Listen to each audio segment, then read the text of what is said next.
All of a sudden, I turn around and I can hear tears welling up in my wife's eyes. What did I say? I was just talking about our plan to pay off her student loans, and I did a ton of work figuring out the optimal way for us to pay them off while still being able to invest. I had it all planned out, and the math was perfectly optimized. Why was she crying?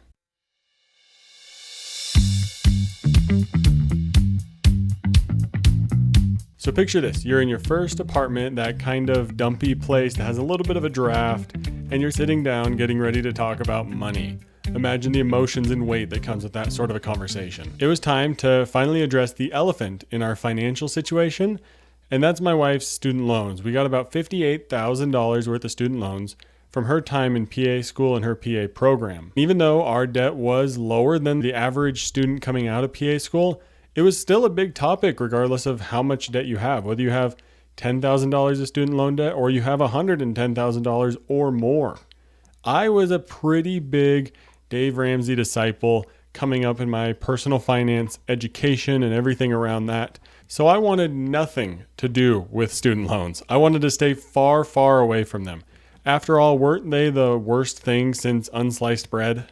But my wife's perspective was a much more realistic and appropriate one. She was much more practical and realized that some student loans were going to be necessary for her to go to PA school. Our financial challenges mirrored what so many of you are also facing. There was mounting stress, emotional weight. Will we be able to find a job that can actually pay for these student loans? There's the battle between the logical financial math side of things and the emotional reactions. And I was fully prepared with that perfect optimized financial plan math sort of approach. And after years of discussion, COVID payment pauses and interest rate pauses and loan servicer changes, now is the time for my spreadsheets to shine. There I was, spreadsheets ready, calculations perfect, mathematically perfect option in hand, ready to go. And there are tears welling up in my wife's eyes. What am I supposed to do about this? How am I supposed to handle this? My math doesn't teach me how to handle my wife crying about her student loans. So what am I supposed to do? Well, before we get into the exact specifics of what you can do to balance the logic and emotions behind student loans, I want to talk about before PA school. What did we do to prepare for this situation? Student loans were always a talking point in our life. Would we need them? I was always a little bit frustrated when the idea would come up. I was deep in the Dave Ramsey rabbit hole and ready to be debt-free forever. This led to some early arguments and money fights. My wife was much more realistic about needing student loans, and she did not want them to be a reason that she had to delay going to PA school. I was hesitant. I thought these were the worst thing ever and needed to be avoided at all costs. I was worried that these student loans were going to be a big sticking point for us and cause real problems, and thankfully I came around to them. So there wasn't a whole lot of money fights around that. I accepted the reality. Also, my wife is a lot more practical about this sort of stuff, so she was able to talk me into it. But that leads us into PA school, and more particularly COVID and the COVID benefits that came for student loans. Now that we were getting into PA school, we realized right out the gate that we were going to need to use student loans, but we realized there was some great opportunity. And I know it's not the same sort of times now where there's interest rate pauses and whatnot, but there is still good opportunity that can be had from student loans, especially if you're able to get some at a lower interest rate, or maybe that there is some sort of forgiveness program that you're lined up for.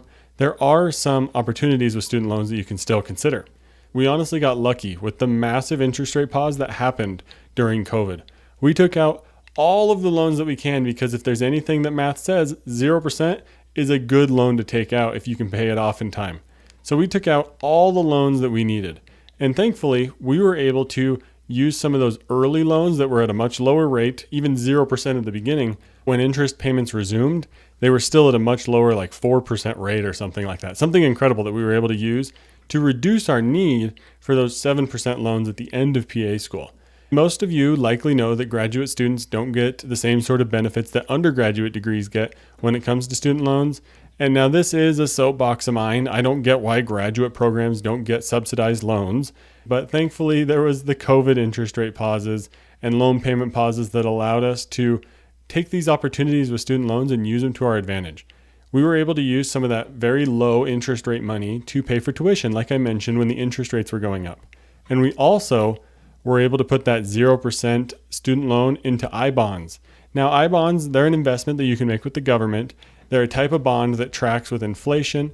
And so since inflation rates were high during this time period, those bonds were high. And then we were able to take that money out of those I bonds and use it towards qualified education expenses tax-free. So not only did we get 0% or very low interest rates on those beginning student loans, but we were able to put them into I bonds so that when the interest rate payments came back, we were able to pull those out and use it towards tuition to avoid taking on higher student loans, and that gain on the I bonds was tax-free because it was for qualified education expenses. And now, of course, there's some more specifics about how you actually get it tax-free, so make sure to do your research before you go plowing money into I bonds just from this one episode. So now we're chugging right along. The math is working out in our favor. I have finally come around to getting student loans and using these to our advantage with I bonds and 0% rates and using the money for future tuition by putting it in our savings account. We are just chugging along, using the student loans to our advantage. This leads us to after PA school. The math really worked out in our favor during PA school. We were on top of our game when it came to using these student loans. So naturally, I wanted to do the exact same thing after PA school. Let's keep the math rolling. I had the math all figured out. I was ready to pay off the student loans over a long time horizon and invest and make sure to use our time wisely when it came to investing while we were young. Because we did pause investing during my wife's time in PA school, and she knew that was a big sticking point for me. That was a real challenge for me to overcome because I know the value of compound interest, and so does my wife. We paused investing during PA school in order to make sure we had the money to live on and to pay for what we could for PA school. So my plan, after all of this, I was ready with the math. I turned around and mentioned we're going to pay off these student loans over 10 years. And that's when my wife started to cry. I had no idea why. And then she mentioned to me that that time frame just wasn't going to work. Why not? Why would it not work? Oh, it was perfect. The math was perfect. It was mathematically perfect. And this is a moment where a money fight could break out. We could have got really upset with each other, maybe not quite to fists, but I could have let my emotions rise and got angry at the idea that we needed to pay off the student loans faster because we had been holding off on investing, and now was the time to invest. My plan was going to allow for that. I could have been upset about all the work that I put into building this spreadsheet and our payoff plan, and now we're just going to throw it away and not follow any of that. So this is where we begin to actually understand some of our desire with these student loans. And our desire now was to figure out a way to balance them, and I thought I had done that. It's a desire that's shared by so many others, including many of you listening. You don't want to be in such a money mess. You want to figure out this whole money mess and what you're doing with your finances. It's challenging. It can be really difficult, and I know you agree. We were bringing up this conversation a lot, not because we wanted to, but because it matters. And this is where our budget meetings came into play. You've likely heard me talk about budget meetings before, but what is a budget meeting? This was a specific time with specific topics each month for us to sit down and lay out our budget for the next month, but also a specific time for us to talk about these money topics, whether it was student loans or investing or insurance. It was a time for us to sit down, know that we were going to talk about money-related matters, and come into it with an open mind about how we were going to balance and juggle all these different things we wanted to do with our money. Budget meetings for us were absolutely essential. I would honestly say they're the only reason that my wife and I are doing so well with our money, because we talk about it every single month with routine, with specific topics in mind. So if you're considering how can I improve my relationship with my spouse or significant other with money, have a set budget meeting. It's a huge deal. So one of the things that would come up in our budget meetings was our desire to invest. My wife and I both knew the power of compound interest, but we held off for so long while we were in PA school. We needed to start doing this ASAP. That was a key thing that we wanted to balance. And we wanted to pay on the student loans and not rely on forgiveness or the government actually being able to do something. So we knew that we were going to have to make payments towards these. Government stimulus early in our marriage was actually a hurdle that we had to overcome, because we felt like we were getting so much benefit from student loan interest rate pauses, stimulus money, that we were worried we were just living on the government. If you want to talk more about that, or you have ever had concerns like that where you're living on other people's dime, leave a comment down below. I'd be interested to hear if any of you also had thoughts like that during COVID and stimulus payments. Did you feel some stress around not being able to provide for yourself? I'd love to hear your feedback down in the comments below, either on Spotify or on YouTube. So now let's get into the real meat and potatoes that you came for. I am still trying to grasp why my wife is crying, and maybe you're a little bit faster and you're picking up on it throughout this episode, but my great and powerful spreadsheet was right there. The math couldn't be clearer. What was she missing? What was I missing?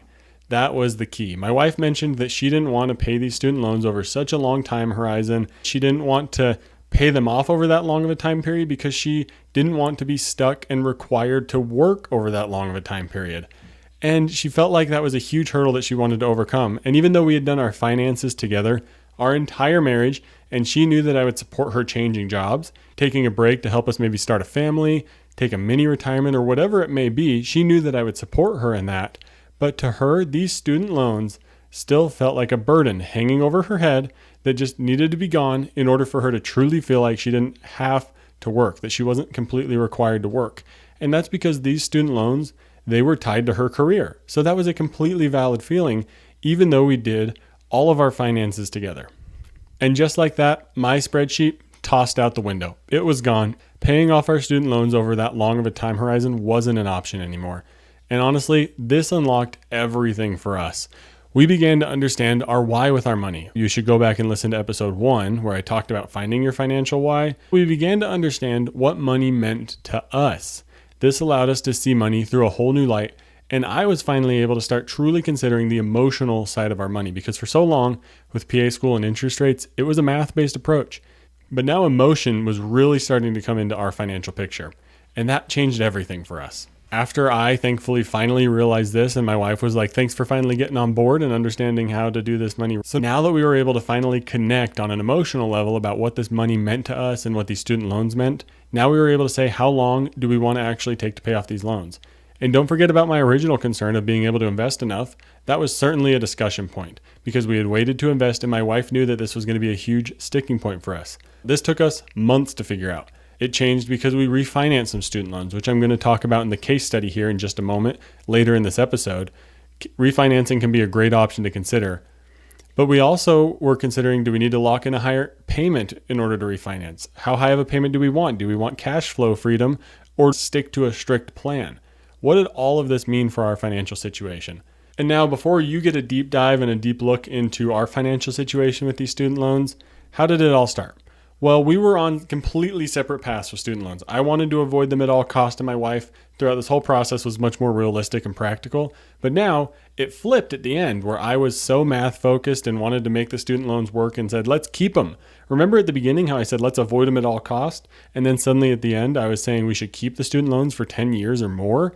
My wife is always the middle of the road that helps pull me back into some common sense approaches with our money. But the emotions were a huge swinging factor for us. They were something that we absolutely had to consider. And if you're thinking about any sort of big money decision, make sure you consider the emotional impact of it all. But now we are much more willing to bring up emotion in our financial discussions right out the gate. We have figured out a payoff plan that we're comfortable with that spans over about 3 years or so, and it's about $500 a month. We landed on 3 years because we thought about 2, we thought about 5, and 3 is just what felt comfortable to us and our cash flow situation and that $500 a month extra payment. You might be balancing so many different financial priorities that you're trying to juggle, and it feels overwhelming. Try to find a middle path between all of them, and especially find that middle path between aggressive debt paydown and quality of life, because it's going to be so much more enjoyable when you do land on that middle road and you can truly balance everything. The balance is out there. We found an option that worked for us, and guess what? It adjusts. Right now we're saving for another big goal, and our investing came down. Listen to this. We didn't invest anything into our IRAs last month. You probably gasped and nearly dropped whatever you're holding in your hand. But sometimes that's okay. Sometimes we throw extra money at debt. Sometimes we've thrown it at investments. There was a month where we invested like $4,000 many months ago because we had some extra money laying around. An extra money rule is very important to have, but that's where all the fun is in all this. Your plan doesn't have to be set in stone. In fact, it's never set in stone. It's going to change, and something will always come up. I hope you enjoyed that story and kind of a walkthrough from the beginning to the end of my wife's student loans and how we've handled it. I want to give you a deep dive into more of the numbers and specifics here today. So make sure if you're watching the show on YouTube or Spotify, head over and watch the video because I'm going to show some numbers and examples on screen, but I'll make sure to detail it for those of you listening over audio so you can still follow along. But now let's get into today's case study.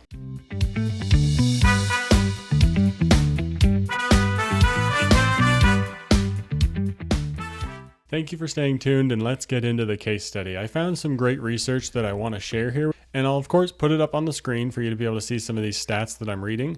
But this is going to help give you an insight as to why our money conversation led to tears. Well, I found a great article. I'll link it in the show notes. It's called How Couples Can Make Confident Money Decisions by Balancing Data, Emotions, and Intuition. Some might see it simply as numbers, and others will recognize the emotions and feelings. That's the difference between my wife and I. It doesn't have to be a problem, and the first big step is to recognize it and embrace that we can balance money in an emotional and logical way. One of the quotes that really hit home for me is this one here on screen. It says, "Sometimes we use our financial data, spreadsheets, and financial projections to protect and hide ourselves from our financial emotions, feelings, and intuitions." This quote really hits home for me and drives home some of the challenges that non-emotional people can face with money. Are you just hiding behind your spreadsheets? Are you not facing your financial fears and emotions even though the numbers seem to work out on your spreadsheets? And student loans can be a completely different beast when it comes to our finances and our emotions and managing them. The psychological toll of student debt has a profound impact on borrowers' lives and well-being, even for those making their monthly payments, and many make sacrifices to do so, including staying in unsatisfactory jobs, delaying homeownership, and delaying starting a family. The burden of debt also contributes to acute mental health issues, including prolonged stress, anxiety, and feelings of shame. Another article I found called Student Loan Anxiety, How Debt Affects Your Mental Health, is linked in the show notes. These stats shown on screen may be grim, but they are the reality we have to deal with because there's no shortage of grim statistics when it comes to our student loans and their effect on our mental health. 60% of borrowers report that student loan debt has negatively affected their mental health. 1 in 4 borrowers have had suicidal ideation because of student loan debt. 9 out of 10 borrowers have experienced significant anxiety because of their student loan debt. And 53% of borrowers have experienced depression as a result of their student loan debt. So why do we share these statistics? Well, 2 reasons. First, it's important to recognize that you're not alone. If you're struggling emotionally or mentally, or you have real stress because of your student loans, you're in the company of millions of other borrowers, and it's okay. We can all overcome this. Effectively managing your difficult emotions requires being open and honest about them. Ignoring the anxiety and depression that you feel when you think about your student loans isn't going to help, and it's certainly not going to help make your student loans go away. So you do have to face these openly and honestly, and that's where money talks can be so valuable. So if you're feeling significant stress or anxiety around your student loans, take the first step today and leave a comment on this episode about what you're feeling, and I would love to help talk about it a little bit and help you get a grasp on how to manage your student loans. So now let's dive into my wife and I's case study, and I'm going to show some of these stats on screen. So I'm going to read them off here for you so that everyone listening can understand what we're dealing with. Our debt picture was a total student loan debt of $58,000, almost $59,000. They were all federally unsubsidized graduate loans. The interest rates were 5 to 7%. Graduation was in August of 2024, and we were set to start a repayment about 6 months later. Thankfully, we did have a fully funded emergency fund, which can be a key factor in deciding whether you want to pay off student loans early or not. That emergency fund is a huge help and a huge stress reliever. Our income picture, my wife's starting salary is about $103,000. It's gone up to about $113,000. I'm actually between jobs, so that's something to consider too, is I left a job while we were still paying on these student loans. So for both Rebecca and I, the emotional reality was that $60,000. That number was an overwhelming burden to think about. There was anxiety around it. We realized everything would change once we began to put pen to paper or number to spreadsheet and build an actual plan around it. For Rebecca, those loans carried an extra weight because they were tied to her career. That was a huge driving factor for her wanting to pay them off early. We were really able to define 3 key values that helped drive a lot of our decisions with this: intentionality, opportunity, and optionality. We wanted to make sure we were flexible, had opportunity for future choices, but that each financial decision served a purpose. These values were everything for us when it came to deciding our actual payoff plan, which was to target payoff for about 3.5 years after graduation. We settled on a monthly payment of $500, which was $100 required and about $400 extra.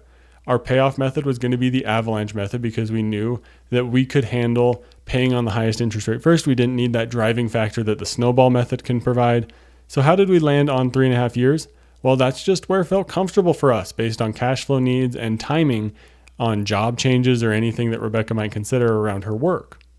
So I hope that helps give you an insight into how we decided to pay off the student loans. And of course, we automated everything, so we didn't have to think about it. We found a plan that wasn't so aggressive that it forced us to sacrifice, but still allowed us to feel some relaxation and reduce stress around the student loans. And I want to talk about another thing that really reduced our stress, refinancing. It saved us almost $2,500. And given that we're paying them off early, it's going to save us more than that. But we didn't refinance blindly. We ran these numbers carefully, and this can be a huge thing to consider for each and every one of you. We refinanced about $20,500 worth of loans at 4.36%. We took them away from federal because we didn't need the protections on them, but the ones that were at a lower rate, we left them as a federal loan. Now, the math is really where refinancing actually mattered. Without refinancing, we were going to pay about $6,500 in interest. With refinancing, we were going to pay $4,100 in interest. That's about $2,400 in money saved just by refinancing the loans. It was a no-brainer for us. We had that cutoff rate of 4.36%. Anything above that got refinanced. Anything below that got left with our loan provider. And you may think, well, there's those federal protections. We didn't really care about them because we knew we had a plan to pay off the loans faster than any forgiveness plan. We knew that we wouldn't qualify for a great income-driven repayment plan. And we weren't worried about loan forgiveness because, frankly, I don't know if it'll ever really happen on a wide scale. I don't trust the government to do that, so that's why we weren't afraid of losing those federal protections. This was a calculated decision for us. Given our stable and high income at the time and our fully funded emergency fund, we knew we could ramp up our student loan payoff. That $2,400 in guaranteed savings from our interest rate reduction far outweighed any other decision, whether it was locking in a higher payment or anything like that. We wanted to save money on these loans, and that was one way to do it. And the key thing here is that was the decision that was right for us.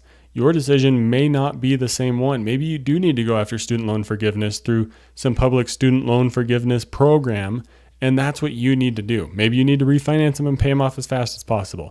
That's what's so fun about all this, is we get to do whatever we want. Financial planning is not one size fits all. So of course, you heard me mention throughout this episode, invest, invest, invest, and we need to make sure we're investing as well as paying on these loans. So what was the trade-off? Let's talk about the retirement trade-off a little bit here. Well, there's 4 steps that I think everyone needs to make sure to do. You need to get your employer match. That's free money. Don't leave it on the table. If you're leaving it on the table, it's likely just going back into the already deep pockets of your employer, or it's potentially getting distributed out to other people in your plan, but just take the money that's offered to you. Also, make sure you're paying off high interest debt. So that 7% student loan, there was even one, I think, really close to 8%. We had to get that out of there, and we got it out of there via refinancing, but these student loan amounts, we're still targeting paying them off early, even though they're a little bit lower of an interest rate and kind of in that range where you could consider not paying them off. But again, that's a decision that each and every one of you gets to make, and that's what's so fun. Max out retirement accounts. You heard in the case study in episode 1 that the blanket advice of just max out your retirement accounts may not be perfect for everyone, but it's a great starting point to consider what would it look like for my cash flow and budgeting if I were to max out my retirement accounts. Maybe it's easy and you still have the money to hit your other goals. Then go for it. Maybe it is something like in Olivia's case back in episode 1, where it's not something you need to be doing right now. Maybe you need to be saving for a home down payment or paying off your student loans. And then the next step is build wealth. Let your money work and enjoy your money while you can. That's the retirement trade-off there. It's really something we considered a lot. And now the next step for us, that is Coast-Fi and beyond. So what happens in October 2028 when you pay off these student loans? There's flexibility, there's Coast-Fi, potential financial independence, retire early, and the mental freedom that my wife feels no longer required to work because these student loans are out of the picture. There's a lot of things that opens up. Rebecca could work part-time. She could continue to work full-time. She could quit her job. With Coast-Fi, she could keep working, and we save to a point where our investments grow so we can retire at whatever age we set. There's a lot of great Coast-Fi calculators out there, and if you're interested in it, leave a comment down below and we can talk about it in future episodes. If you have any questions about it, I'd love to cover them. It's such a fun topic.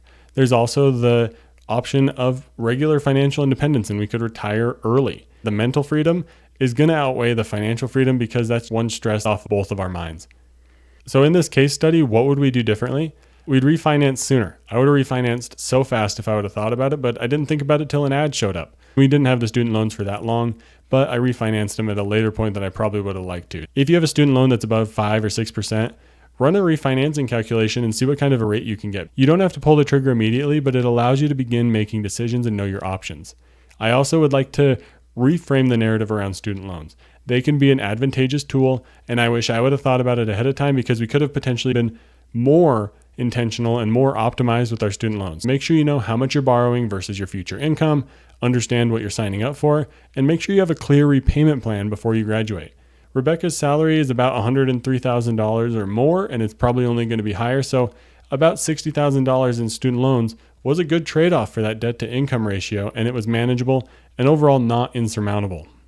And while there may not be COVID interest rate pauses anymore, if an opportunity presents itself with student loans, take advantage of it. It's something that you can use to further your financial plan and your financial situation. It's okay. You can take advantage of low interest rates or whatever may be available to you, especially if you're in an undergraduate program. Subsidized loans can be a huge benefit for you because you could do something maybe like what I suggested, where you use I-bonds to grow tax-free for qualified education expenses, but that's getting a little bit into the specifics. Consider the options that are available to you with student loans. They may not all be that bad. How do you actually do this? I got 3 steps for you to share real quick here. Automate everything. Automation is everything. It's a crucial superpower. Automating our payments makes it so much easier. Also, use a spreadsheet to track the math. While you may not need a mathematically perfect plan, if you use a spreadsheet to measure it, then it's going to get managed. And figure out your extra money rule. This is key for Rebecca and I. First priority might be investing right now, or it could be student loan payments, or it could be extra savings elsewhere. If you can figure out 1, 2, or 3 things that you can juggle between of where you want your extra money to go, it's going to make it a whole lot easier to actually use the extra money when it comes into your life, whether it's an extra paycheck, a bonus from work, or whether it's some stock growth that you've decided to sell and you're now going to use those gains for something. Have an extra money rule, because that can be absolutely a huge deal towards making your money actually do what you want it to do. Because so often we come into extra money and what do? We spend it. So have an extra money rule so that you actually save it for yourself. So I have a couple key takeaways here that I want to share from our journey. Make sure you balance the emotions and math. Student loans aren't just all about the numbers. There's a real psychological weight to them. And for us, the freedom from debt is going to be huge. It's going to be way better than any mathematical benefit we could have figured out. If your interest rate is 6% or higher, you could refinance and get a lower interest rate and save some real money. Another key takeaway, especially once you actually get out of school, is don't pause investing. We are still continuing to try to max out our Roth IRAs and get Rebecca's employer match while we're paying down the loans, because the compound interest that you miss in your 20s is impossible to regain down the road. And remember, automation always wins. Set up automatic payments so you can remove that monthly decision fatigue from having to log in and make the payment. Make sure you actually stick to your plan, and automation can be a great way to help you do that. And figure out a balanced timeline. It might be 5 years, it might be 2. For us, it was about 3.5 years. And I promise you can find your timeline that's going to leave room for your values and leave room for a good payoff timeline. And the math will be fine, because honestly, who cares about the math if you're enjoying life and enjoying your values that you're getting to spend on with money? And the other takeaway is student loans can be an investment. My wife, we used student loans to further her career, and now she's getting paid a high salary, and that was a beneficial investment for us. Honestly, the investment return on that $60,000 is probably going to far outweigh what we could get in the stock market during that time. So make sure you're using them strategically, and don't be afraid to take advantage of offers and student loan potential, because there might be an opportunity out there that can truly benefit your financial situation. And now, what can you take away from this episode and go discuss with your fellow money buddies? What is your emotional burden with debt? 60% of borrowers report student loans negatively affect their mental health. How is it affecting your mental health? Leave a comment down below. What's your financial freedom date? What's your debt freedom date? When do you want to be debt free? Debt free can be a huge milestone, and maybe you never want to be debt free, but I would even challenge you to think through what could debt free truly mean for you if you didn't have committed monthly obligations to debt payments. This is a huge one, especially if you know friends with student loans. Bring up the refinancing discussion. I wish I would have thought of it sooner. I can't believe I didn't think of it sooner. So please do your friends a favor and bring up the refinancing discussion and calculate your refinancing cutoff and see how much money you can actually save. And identify your core values. Go back and listen to episode 1 and figure out your financial why. That way you know where you can put those extra available dollars and you can make them truly be meaningful and impactful. And for every single one of us, there can be a good balance between investing and debt payoff. And automation is going to be a huge factor in that. So make sure you're figuring out your debt and investing balance, and then automate whatever plan you set, because you can always adjust it. But more times than not, you're going to be okay with just leaving it as is and letting it chug along and keep investing and keep paying off your debt at the plan that you figured out. That's today's episode about how I made my wife cry with money. I hope you were able to learn something and take something away from this episode. What's a decision that you feel like you need help with the logical and emotional side of the conversation? I would love to extend this conversation with each and every one of you listening. Head over to the show notes and click on my email and send me an email with the big financial decision that's weighing on your mind that you would like some help with reasoning the logical and emotional side and seeing a new angle to it. And if you want to hear some fellow money buddies' stories, I may share them on the podcast. Make sure you subscribe so you don't miss any future episode. And especially go check out your podcast feed because there are 4 other episodes releasing today with the launch of Financial Planning for Young Adults. Be sure to go and check those out. And I hope you're able to learn a lot from today's launch. And whatever you're dealing with financially, just know that you're not alone in dealing with these financial struggles. We're all here to talk about it because when we talk about money more, we do better with money together. And now, for me and my wife, we managed to figure this out just a few years into our marriage, and our financial marriage is all the better off for it. I couldn't believe how ignorant I was being to the role that the student loans were playing in my wife's mindset around working. I figured the math was going to be all that I needed to figure out, but there is so much more to our money than just math, and I know that now. Thank you to each of you fellow money buddies for checking out this episode. If you made it here to the end, I would greatly appreciate a like on YouTube and a 5-star review on whatever podcast platform you're listening on. Thank you for listening to this episode of Financial Planning for Young Adults. Have a great week. And hey, quick heads up. This podcast, it's meant to be educational and it's for entertainment purposes. It's not personalized financial advice for your specific situation. So before you go out and make any big money moves, make sure you chat with a qualified financial professional who knows your full financial picture.